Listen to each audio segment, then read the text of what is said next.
Hello, it's Kenny. Today I'll be teaching the Minuet in G by Christian Petzold. But you may be saying right away, well, that guy over there, he kind of looks like Johann Sebastian Bach. And you'd be completely right, because this piece for hundreds of years was attributed to Bach. And I'll tell you the story about this. It's kind of a bit of a strange story.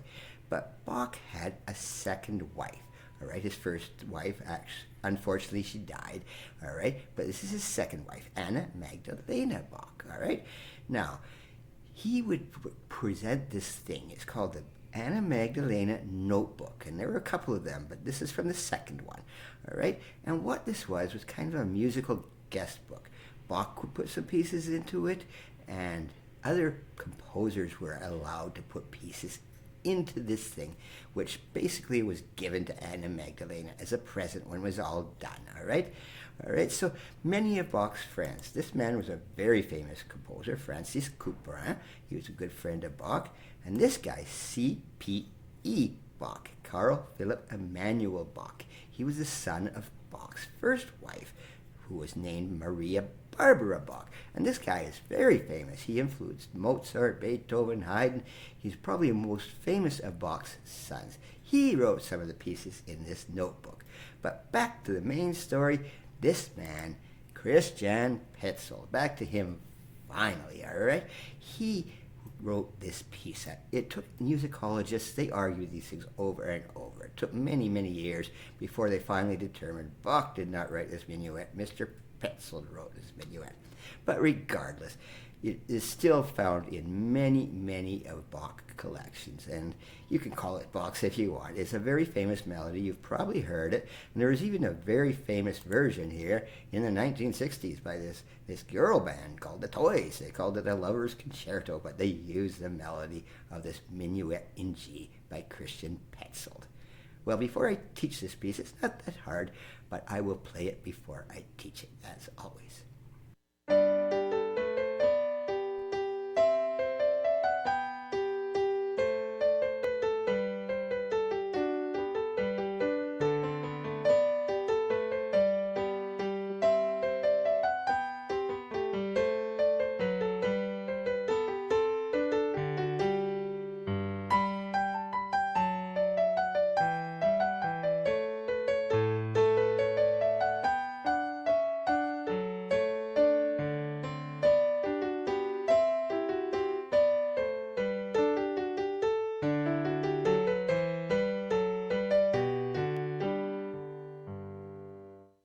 Is in G major, as said.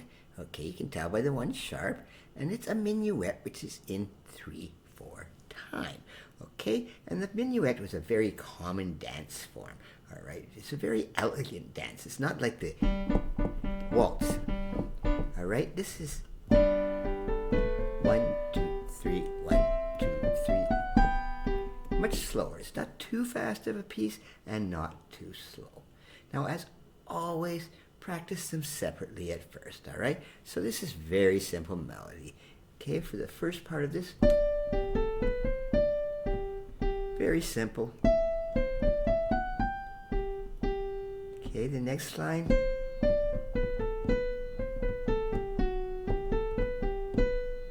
All right, always practice in little bits and chunks. So right now, we're just looking at the first two lines. The left hand is even more simple.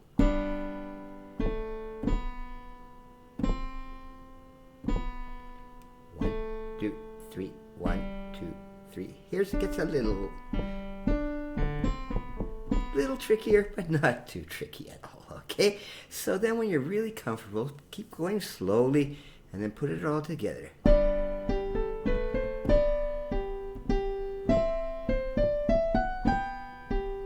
Just in bits and pieces, and then you can get it up to a certain speed.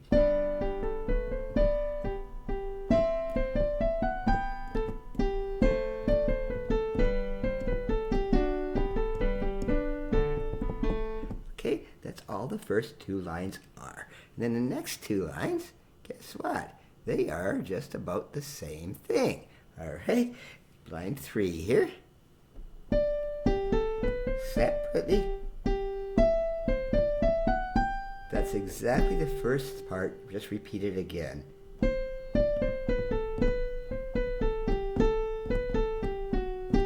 And that's almost a piece in itself. Of course, it's got a little more. There's a whole page of music to come.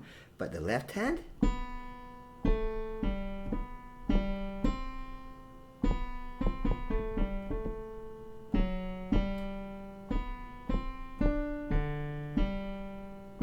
okay, you can use whatever fingerings are you wish. These are just recommended fingerings. If you feel comfortable using another fingering, go right ahead. These fingerings, by the way, are given out by this man, Mr. Michael Kravchuk.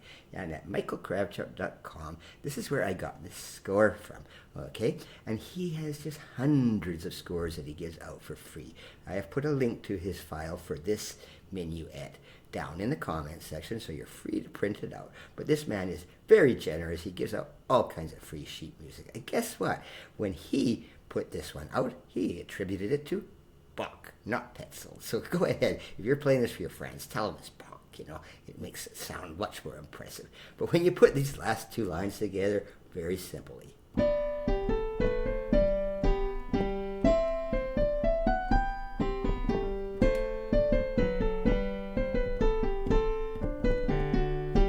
I made a couple mistakes there. Just go play right through them, all right? You're always going to make mistakes, and I always make mistakes, but it's better to play right through them rather than stop and start all over again.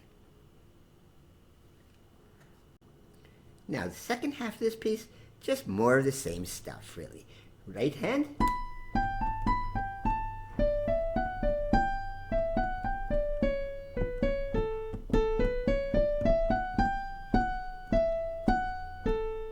Make sure it's good and steady. In the Baroque time period, it's very steady rhythms. Once you got into the 1800s and stuff with Chopin and stuff, you could be a little more fluctuating with your rhythms. But in the Baroque period, they were pretty strict. And this part right here, all this is a little bit of a scale. All right, if you've been practicing your scales, which you should, I still practice mine all the time, even though I've been playing this thing for hundreds of years. But anyway, it's just a little scale.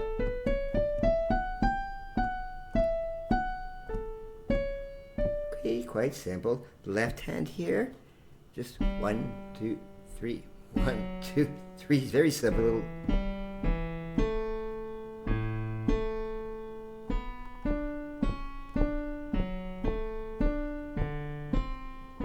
All right, when you put it all together, just nice and elegant.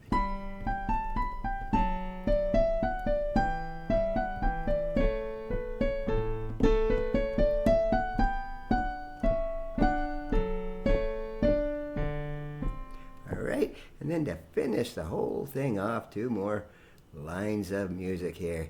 All right. It goes just a little bit differently on the right hand.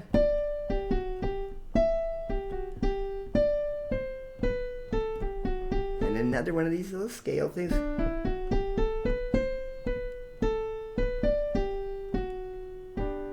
Okay, very simple. And then the left hand.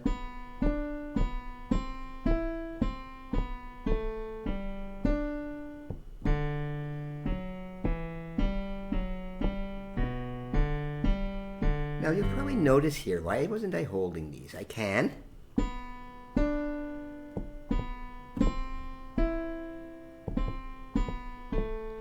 But the thing is, in the Baroque time period, this was made for a harpsichord or something like that, and they could not hold those notes. So this is just a modern adaptation for the piano. You don't have to play these held. You can play them actually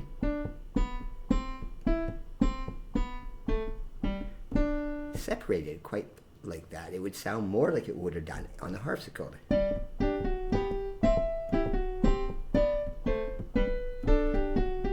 Okay, whichever way you want. But then the bottom line with that scale.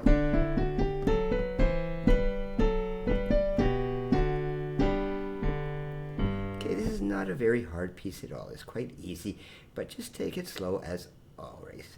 All right, that is the Minuet in G major by Bach. No, I correct myself, my Mr. Petzold. All right, that's it for this lesson. Thank you.